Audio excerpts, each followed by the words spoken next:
केवल पढ़ने के लिए। मोमो का कमाल। कक्षा में एक नई लड़की आई थी, रोमिला।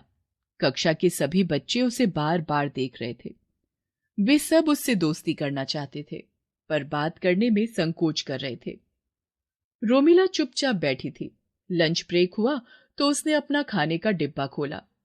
साथ बैठे मोइन ने तिरछी नजरों से उसके डिब्बे की ओर देखा तो उसकी आंखें फैल गईं। मोमो, वाह, मोमो तो मेरा मनपसंद व्यंजन है। मोइन सोचने लगा, रोमिला की माँ कितनी अच्छी है, उसे खाने के डिब्बे में भी मोमोज देती हैं। मेरी माँ तो रोज रोज पराठा, सब्जी, चावल या सैंडविच दे देती हैं।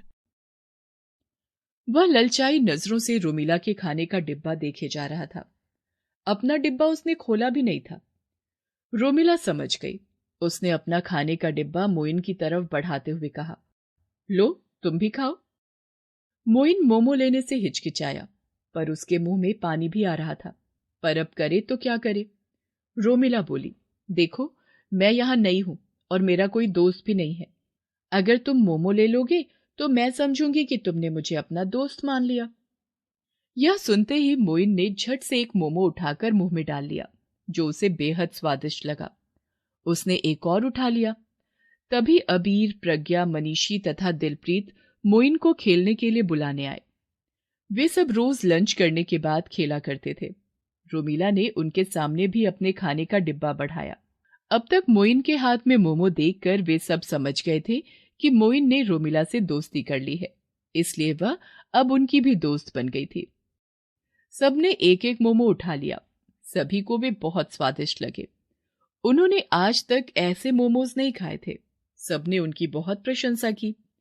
रोमिला ने मुस्कुराते हुए कहा, कल मैं आप सबके लिए और भी मोमोज लेकर आऊंगी।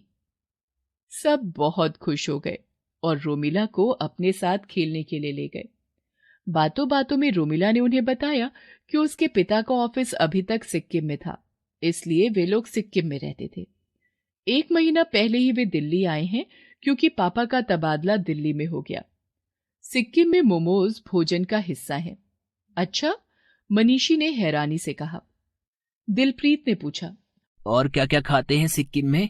थुक्पा, किनेमा, गुनहुक, सिंकी। रोमिला ने बताया। ओह, हमने तो ये नाम कभी सुने भी नहीं। प्रज्ञा बोली, तुम सब मेरे घर आओ, मैं सब कुछ खिलाऊंगी। रोमिला ने उत्साह से कहा। सभी के चेहरे पर खुशी छा गई। रोमिला ने बताया कि वह स्कूल के पीछे वाली कॉलोनी में रहती है। सभी बच्चे चौंक गए, क्योंकि उनका घर भी वहीं था। रविवार को वे सब रोमिला के घर नए नए स्वादिष्ट व्यंजन खाने के लिए पहुंच गए। रोमिला के माता पिता ने बच्चों का बहुत अच्छा स्वागत किया। रोमिला ने उन्हें सिक्किम के बारे में बहुत कुछ बताया और वहां की तस्वीरें भी दिखाई। सभी बच्चों ने घर जाकर अपने अपने माता पिता को सिक्किम के खाने, वहां के सुंदर दृश्यों, सुहावने मौसम के बारे में बताया तथा छुट्टियों में वहां ले चलने की बात कही।